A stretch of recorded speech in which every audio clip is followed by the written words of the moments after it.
Olá, bem-vindos a mais uma conversa aqui. Hoje o tema é fascinante.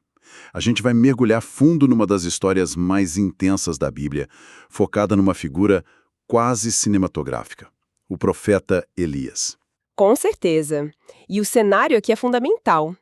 Isso não é só uma história antiga, sabe? É um drama teológico e político de altíssimo risco. Exato. A nossa fonte principal é o capítulo 17 do primeiro livro de Reis.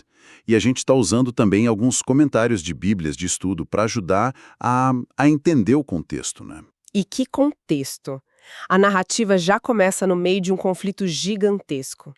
Elias, o profeta do Deus de Israel, o Senhor, contra o rei Acabe e a rainha Jezabel, que estavam, promovendo com tudo o culto a Baal. Que era o deus da chuva e da fertilidade, certo? Exatamente. Então é um confronto direto pelo poder, pela identidade da nação. É um verdadeiro choque de titãs.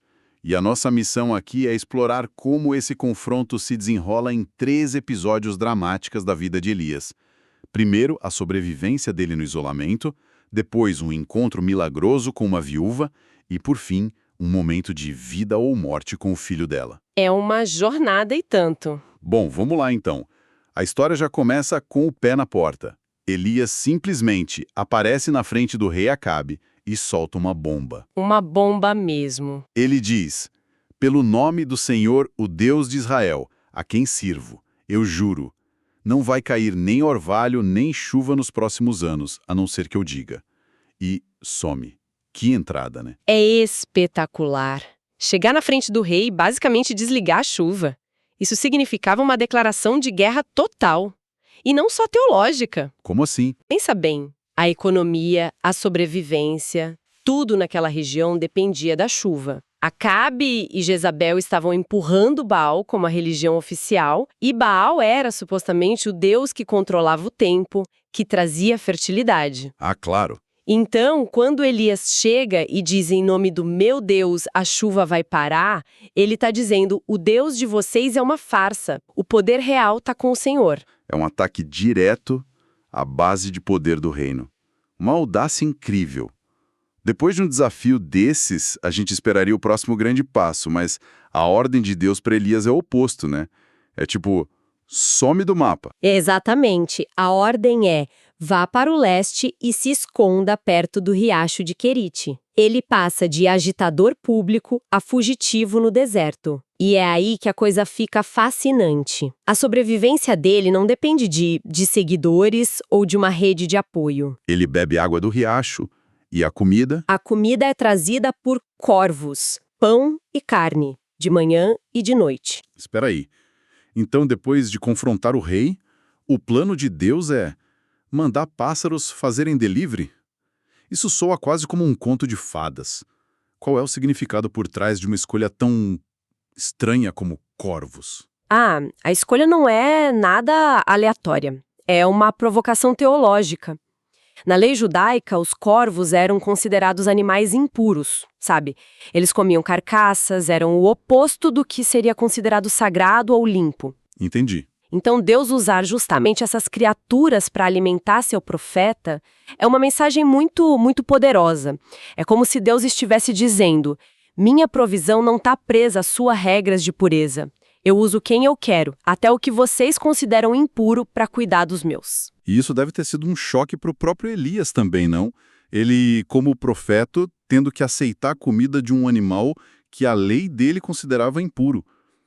É um teste de humildade, além de fé. Com certeza, e enquanto a nação que adora o Deus da fertilidade começa a passar fome, o profeta do Deus verdadeiro é sustentado, no meio do nada, por criaturas impuras. Mas essa seca que ele mesmo anunciou, uma hora ia afetá-lo também, certo? O riacho não podia durar para sempre. E não durou. O riacho seca. A realidade da seca o alcança. E a próxima instrução de Deus é ainda mais contraintuitiva do que a primeira. Ele é enviado para uma cidade chamada Sarepta. Certo, Sarepta. E as nossas fontes destacam que esse lugar não era neutro, né? Porque Deus mandaria seu profeta fugitivo justamente para lá. Parece a pior ideia possível. Parece um suicídio, mas é uma jogada de mestre. Sarepta ficava em Sidom. Sidom era a terra natal da rainha Jezabel. Ah, então era o coração do território inimigo. Exatamente.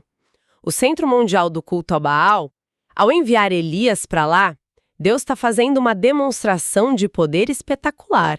Ele não só protege o seu profeta, como sustenta de forma milagrosa no quintal do Deus rival. É uma forma de dizer que o poder do Senhor não tem fronteiras. Perfeito? Ele não é um Deus local, tribal. Ele age onde quer, inclusive na casa do inimigo. E a pessoa escolhida para ajudar Elias é, de novo, alguém que a gente não esperaria. Uma viúva e, ainda por cima, estrangeira. Parece que tem um padrão aqui de quebrar expectativas. Tem um padrão claro, a escolha deliberada. Uma viúva, naquela sociedade, era o símbolo da vulnerabilidade. E sendo estrangeira, ela estaria duplamente à margem do ponto de vista de um israelita. Deus está mostrando que sua graça alcança os mais improváveis.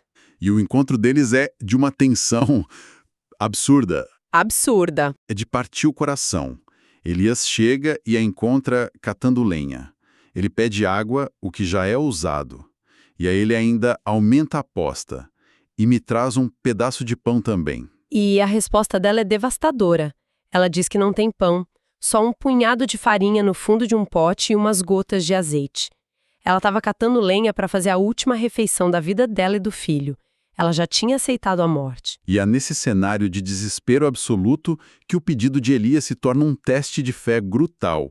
Parece quase cruel. É. Ele, um estranho, está pedindo que ela pegue seu último suspiro de esperança, a última refeição do filho dela, e dê para ele primeiro. Vai contra todo o instinto de sobrevivência. E ele faz uma promessa que, para ela, deve ter soado como um delírio. A farinha não vai acabar e o azeite não vai faltar, até o dia em que o Senhor mandar chuva de novo. E ela tem que escolher entre a realidade concreta do seu último pão e a promessa inacreditável de um forasteiro. E o mais incrível é que ela acredita. Ela faz. É um ato de fé extraordinário. E o milagre acontece. O texto descreve de uma forma simples, mas muito poderosa. A farinha não acabava, o azeite não faltava. Não foi um milagre de uma vez só. Foi uma provisão contínua. Contínua, diária. Dia após dia, no meio de uma seca que matava o país, aquela pequena casa de uma viúva estrangeira virou um oásis de sustento. Isso solidificou totalmente a autoridade de Elias. A palavra de Deus na boca dele se cumpria. Tanto na maldição da seca para a nação, quanto na bênção da provisão para aquela família. Parece que eles finalmente encontram um pouco de paz, uma rotina milagrosa no meio do caos. Mas a narrativa ainda guarda uma reviravolta brutal, um teste ainda mais difícil. Sim, quando tudo parecia estável, o impensável acontece. O filho da viúva fica doente, a doença se agrava e ele para de respirar. Ele morre. E a reação da mãe é imediata. Ela se volta contra Elias. É visceral. Ela grita para ele: "O que você tem contra mim, homem de Deus? Você veio aqui só para trazer à tona os meus pecados e matar o meu filho?" É uma acusação muito, muito pesada. E muito reveladora da mentalidade da época, né? A conexão direta entre pecado e sofrimento. Na cabeça dela, a presença daquele homem santo ativou um juízo divino sobre um erro do passado. A fé dela desmorona. A pessoa que trouxe o milagre da comida agora está associada à morte. É uma crise de fé total. E o que eu acho impressionante é que Elias não discute com ela. Ele não tenta se defender. Não, ele age. Ele só diz: "Me dá o seu filho." A reação dele é de empatia e ação. Ele pega o menino, leva para o quarto dele e o coloca na sua própria cama. E ali, sozinho, ele desabafa com Deus. É quase uma queixa, né? Quase uma queixa. Senhor, meu Deus, porque o Senhor trouxe essa tragédia até para esta viúva que está me acolhendo. Ele mesmo está num limite. E então ele faz algo muito físico, muito intenso. Ele se estica sobre o corpo do menino 3 vezes. Isso. Em cada vez ele clama para que a vida volte ao corpo. E o milagre acontece. O Senhor ouviu a voz de Elias e a alma do menino tornou a entrar nele e reviveu. Se a gente conectar isso com a história toda, Esse é o checkmate no conflito com Baal, não é? É o checkmate. O confronto começou sobre quem controlava a chuva, evoluiu para quem providenciava comida. Agora, a disputa chega no nível final, quem tem poder sobre a vida e a morte. Uau. Baal era um deus do ciclo da vida, da colheita que morre e renasce. Mas o Deus de Elias demonstra aqui que ele é o Senhor da vida em si. Nossas fontes destacam que ressurreições são eventos raríssimos no Antigo Testamento. Isso coloca esse milagre num patamar de significado absurdo. É a prova definitiva. E Elias não faz um grande discurso. Ele pega o menino, vivo, desce e entrega para a mãe com uma simplicidade que arrepia. Olha, seu filho está vivo. E é a reação dela que fecha o capítulo e amarra todas as pontas. Exato. As palavras finais dela são o verdadeiro clímax. Ela não diz só obrigada. Ela diz: Agora eu sei que você é um homem de Deus e que a palavra do Senhor na sua boca é a verdade. O agora eu sei é a chave de tudo. Então, a ressurreição não foi só para trazer o menino de volta, foi também para o entendimento dela. Exatamente. O milagre foi tanto para o menino quanto para a mãe. Ela passou por toda a jornada da fé, do desespero à obediência, da confiança na provisão à dúvida, no luto, e finalmente a uma certeza inabalável forjada na experiência. Ela não acha mais, ela sabe. Ela sabe que a palavra de Deus, através de Elias, é a verdade última, com poder sobre a própria morte. A confissão dela é o ponto final para qual toda a sua jornada estava apontando. Que história incrível contida num só capítulo. A gente começa com uma crise nacional, uma seca que afeta um reino inteiro e termina no drama íntimo e na fé restaurada de uma única família estrangeira. É uma narrativa sobre provisão que vem de onde não se espera, sobre confiança sendo testada até o limite e, no fim, sobre o poder de Deus. Perfeito. Este capítulo prepara o terreno para o que vem depois, para o grande confronto no Monte Carmelo. Mas ele, por si só, é uma exploração magistral do que significa ter fé, né? Sim.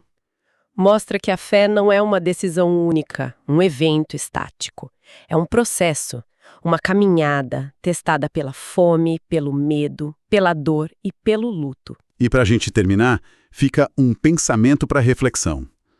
Toda essa história é sobre Deus agindo fora das fronteiras esperadas.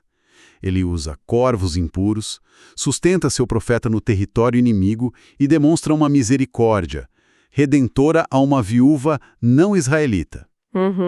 Isso levanta uma questão interessante. O que essa história, bem no início das narrativas dos profetas, já nos sinaliza sobre o alcance da compaixão de Deus, muito antes disso se tornar um tema central em outras partes da Bíblia. Fica aí a provocação.